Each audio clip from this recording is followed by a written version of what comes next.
This has been absolutely awesome. By the way, I don't see a spot to control the slides, Nick, so I don't know if maybe you could throw that up there whenever you can. But this has been absolutely awesome. Some of my favorite parts tonight so far have been Pictionary drawing when Freddie drew the dots above Larry. I said, "What, dude? What are those dots?" It's like, "What? Snow." Larry Winters. Winter, duh. It's like, oh, okay, that's amazing. So that, when Nick was doing his talk, and he brought up the huge, slide of all the code, the code that was written for that last button. It was, a huge slide of, code written on a computer. And all of us just, eyes glazed over, and Chris leaned forward. He's like, oh, my God, that's so cool, man. I was like, we got some smart people, and I am not one of them. But we're super, super excited. My name is Zach Spear. This is Ashley, my wife. I'm 28 years old. She is 30, and she's a background in the corporate world. I have a background owning a marketing agency and a previous background in corporate sales. And we're sponsored by Leno and Holly Mendoza. We're on the Florissant Benson Nathan team, and we are super, super pumped to share with you guys today. And one thing I want to start with is this: I have been a part of 3 separate teams going 7,500 points, Leno and Holly, Florissant, and Benson, and then one Emerald team actually going Emerald. And I've experienced some good growth from that, some good volume that has happened, some good people that have been added to our team during those times. But more importantly, I've had the opportunity to study how amazing teams are formed and what the leader instills in those teams to make that happen. So I want you to imagine for a second, if you had a team that was willing to and able to beat 7,500 points and register 10 people a month, would you be excited? Right now we're going to chat about that and how we've been taught to create that kind of environment on our team. Ashley's going to start, and then I'll come back and wrap up. So here's Ashley Spear.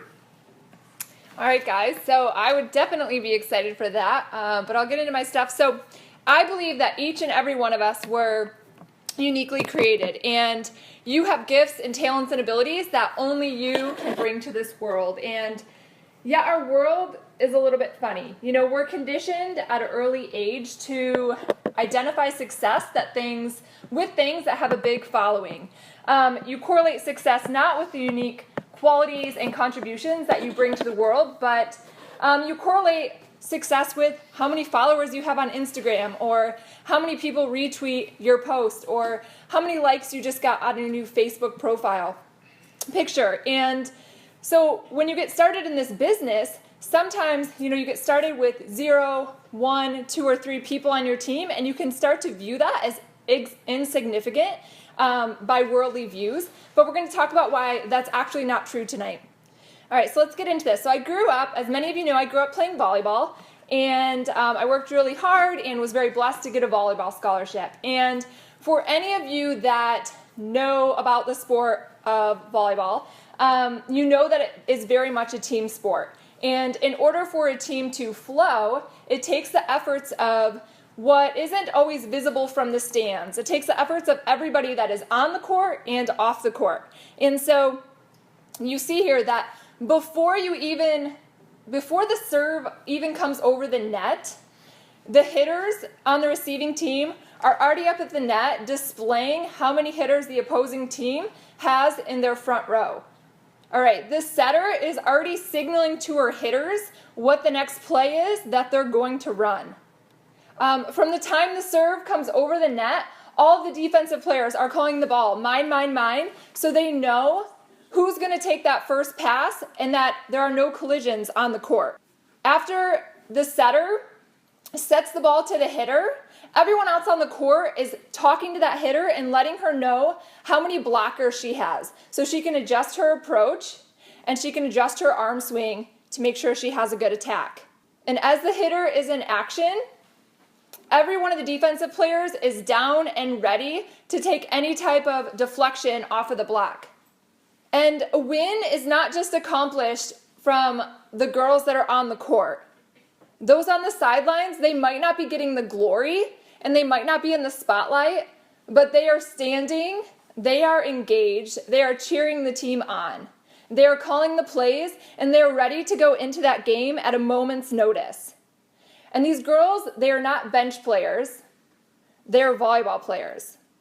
They have gone through the same practices, the same drills, the same pain as every single person out on that court. And a victory is not just one star player, It's every single one of those individuals doing her part, using her passions, using her talents and her abilities for the greater good of the entire team. And I know somebody on the Garcia Newman team, Chinyere, she is being an awesome team player. She recently ran out of her B list, and she is setting goals of how many people she's going to go out and talk to every single day based on the number of conversations she wants to have during that week. And it's raising her belief, it's growing her vision, and it's also allowing her to continue contributing to the team's larger goals and also inspire those around her. And so now, Zach's going to take it over. Yay! Awesome stuff.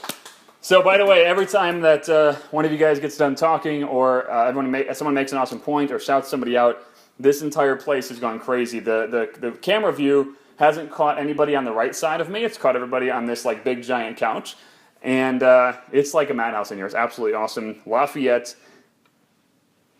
It's great. It's fantastic.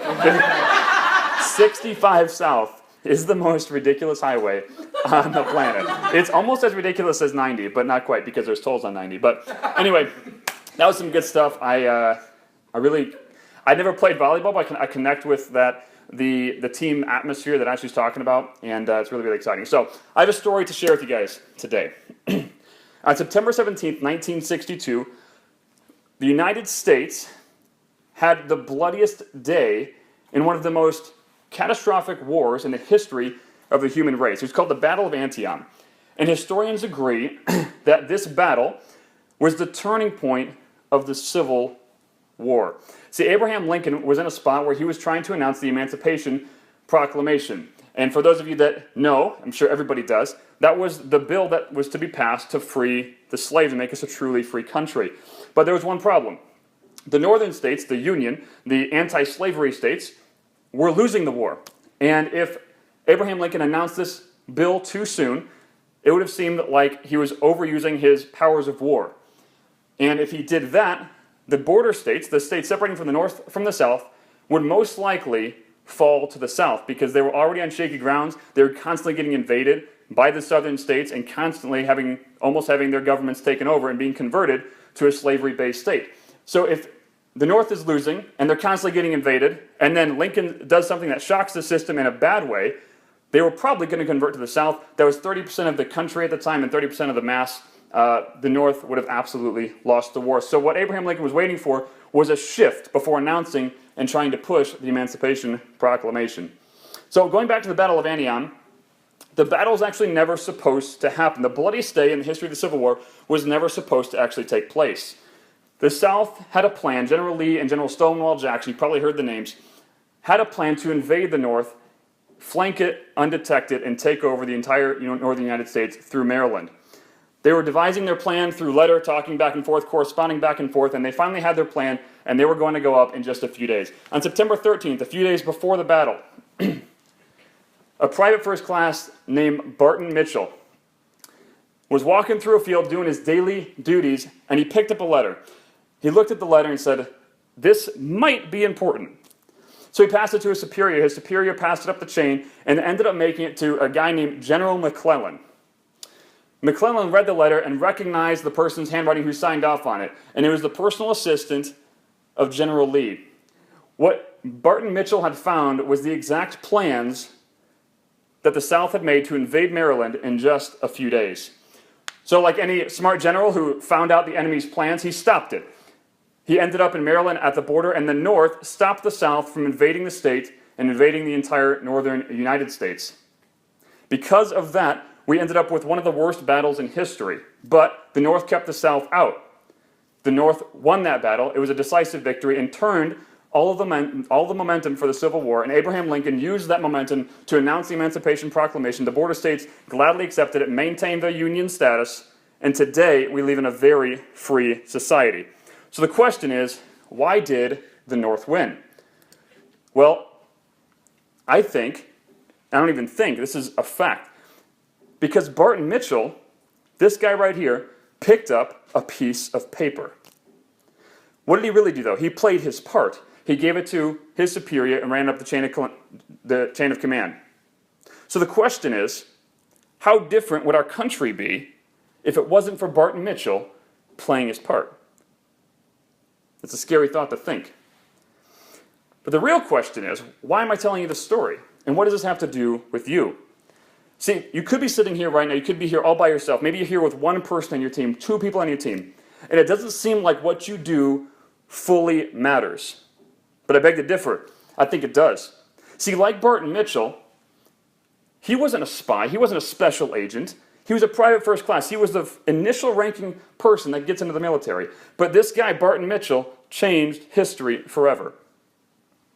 Just like Barton Mitchell did that, and we recognize him, I believe that your team, and I know for sure that our team, recognizes you, every single PV you do, every single point you put through, and all the action that you take. Let's look at this from a math perspective. Let's say you're trying to do 100 successes a week. You have two options. Option number one, you do 100 successes. Maybe you can do that by yourself 1 week, but imagine doing 100 successes a week for 5 weeks in a row. Most likely you're probably going to get completely exhausted and not be able to sustain that pace. But what if you had 10 people doing 10 successes a week? Do your 10 count to that 100? Absolutely. Because without your 10, that's 90, not 100. What about volume? I know there's quite a few teams in here that are going 2,500 and beyond.